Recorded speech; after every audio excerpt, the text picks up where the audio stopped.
Mark, I play drums and complain. I'm Robbie and I play guitar and I don't complain. No, that's so true. I'm Ian, I play bass, I do a little bit of vocals and sometimes a little bit of keys as well.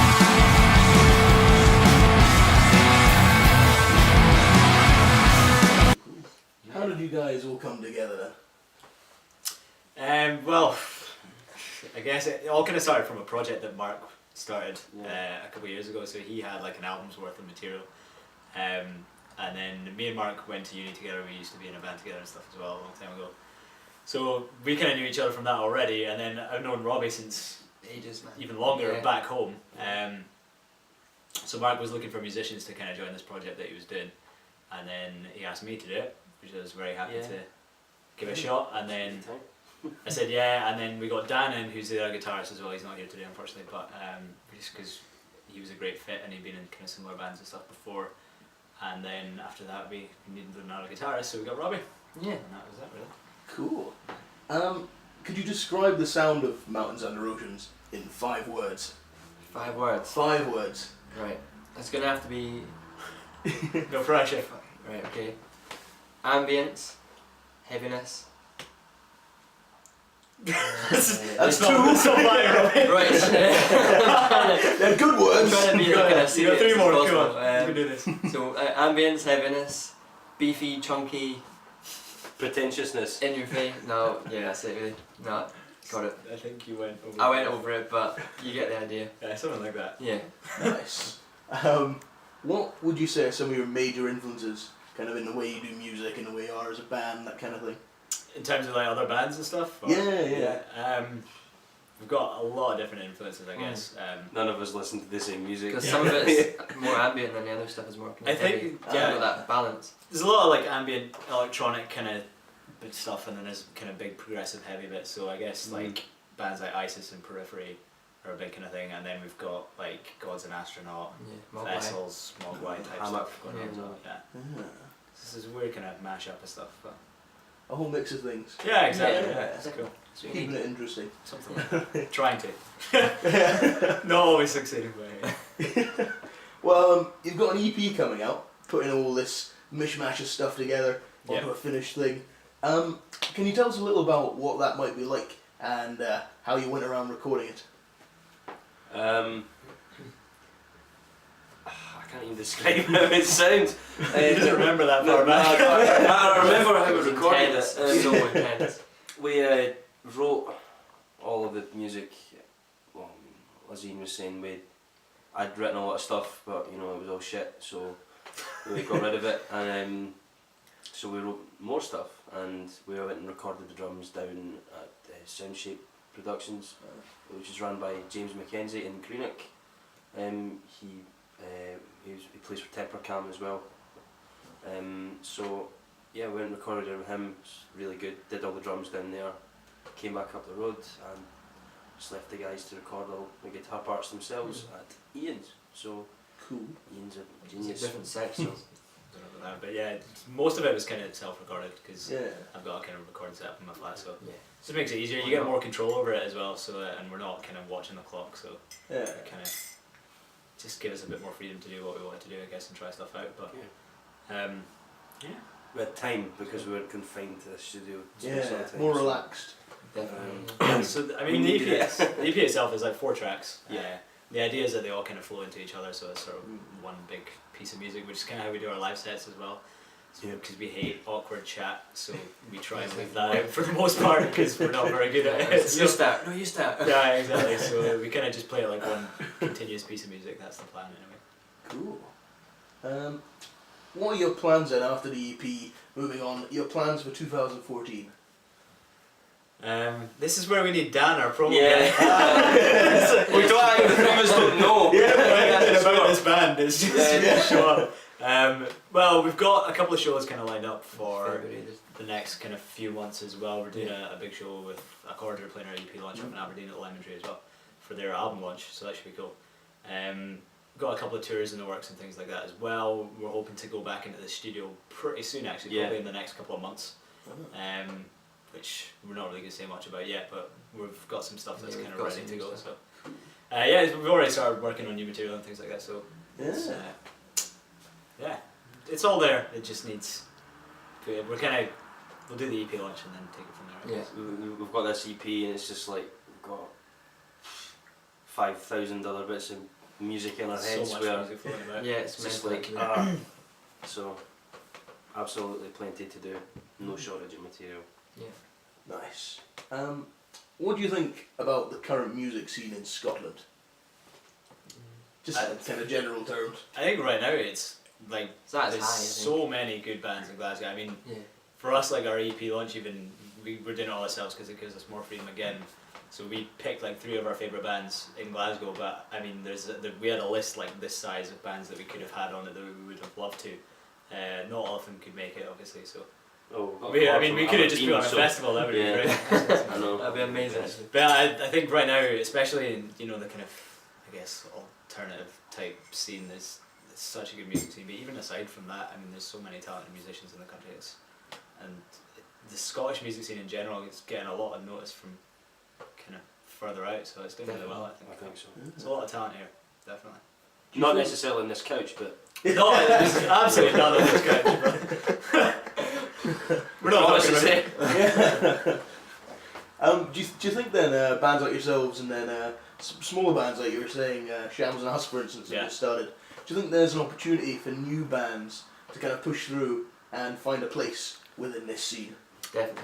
Yeah. Yeah, I think it's a really good community as well. Yeah. It's like bands like that, we all kind of, like we also, in Glasgow anyway, we all know each other and we all kind of get along and everybody kind of helps each other out, so it works really well. It's kind of good for there's a lot of back scratching, so works good for everybody. Is that what you call it? Wow. That's what Johnny calls it. No, we all enjoy it as well. I think that's the main part of it. Yeah, definitely for new bands in particular, it helps kind of having that scene there. There's so many bands that have been going around for a bit longer, but they're always willing to kind of help you out and stuff like that as well. So it's definitely helped us. Yeah. It's been good. Yeah, I think so. In more kind of serious news, what do you think about the recent scandal about Justin Bieber being arrested?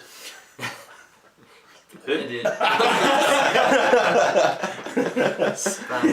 Mark's from the Stone Age, he's never heard of He's such an idiot. I'll let you answer this one. I don't know, that's it really.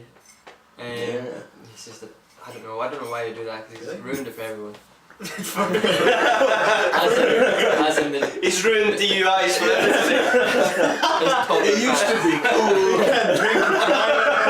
cool. his toddler fans. Look up, it's like, oh, we're done being I don't know what you're talking about. It seems like a great dude to me.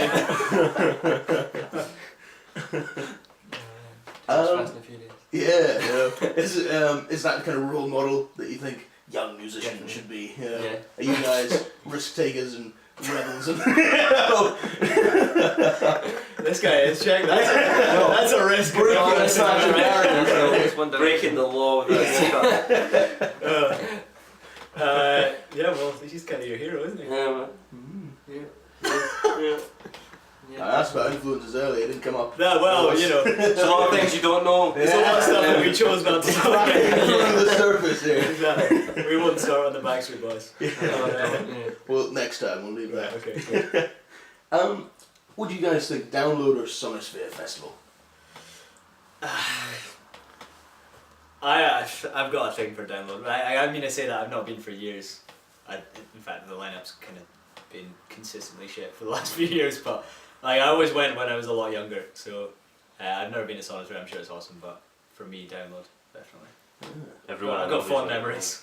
I mean, anyone who I know who's went to like both, or not necessarily in the same year, but they've always went and said like, Sonosphere's been the better choice. Recently, as you're saying, there's been a lot of shit lineups, or so people say, but I guess the weather might be a little bit better anyway. yeah, I'm guessing. Yeah.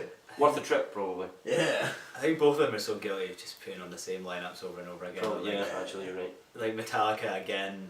I mean, come on, man. Seriously, every year. It feels like every year. It's not, but I'm sure it is. Well, it's like they do one gig a year and it's that festival, man. Every time. Yeah. Unbelievable.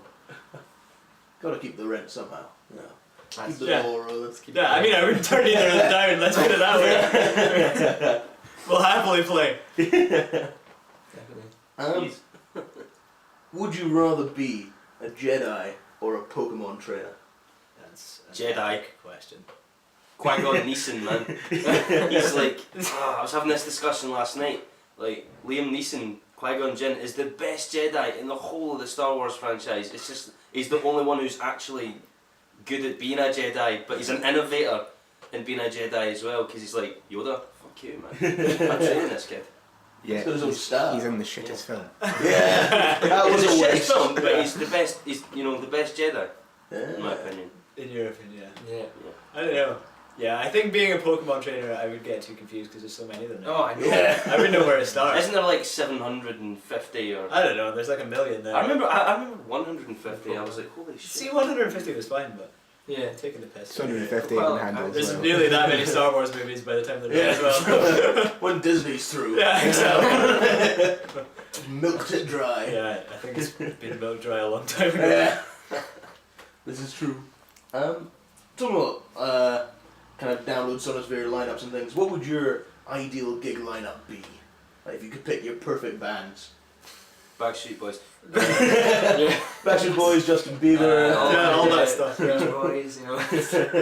Yeah. I don't know, it's I think it would be really a tough one. varied for me. Yeah, definitely very. You'd have bands that'd be nothing like each other at all, you Yeah. know, consecutively. Because we like our folk stuff as well. Yeah. Yeah.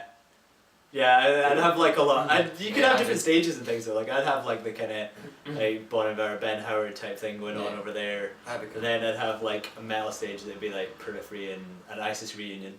Yeah. It's so good. And then Tool. And then I don't know. I guess you just have like a stage full of instrumental type stuff like Mhm. Vessels and That'd be cool. OSI, yeah. yeah, that kind of thing. Cool. Definitely. Following on from that then, who would your ideal supergroup be? The So- ultimate team right. of musicians. That's such a tough question. We'll never ever agree in this. No, totally. Yours are all going to be like 80s hair metal guys, aren't they? Yeah. No, I was gonna go for guitars. Just me. Probably, but, It'd just be a band full of Mark Norrises. I don't know, you want to go first? What's your lineup? Oh, I don't know. I just know guitarists. I don't really. Right, hang on. Let's break it down, right? Let's break it down. Here. So Break it down, Robbie. Right. Okay. No, you go first. Right. No, you Just started, go first you with bass started, players. so let's finish. Right. Okay. I'm gonna say, Buckethead for one of the guitar players. Yeah. Alright. Or Paul Goodman, Why? I don't know. That's your band. just We're gonna break it down, and you go for your kind of bass. Alright, so we're doing like a group Yeah, band. yeah. Right. If I had to pick a bass player, they wouldn't really work well together though, would they? But Okay, I'd go for probably go Victor for. Wooten. Is it? I can't remember his name. John Stockman, Carnival bass player, I think.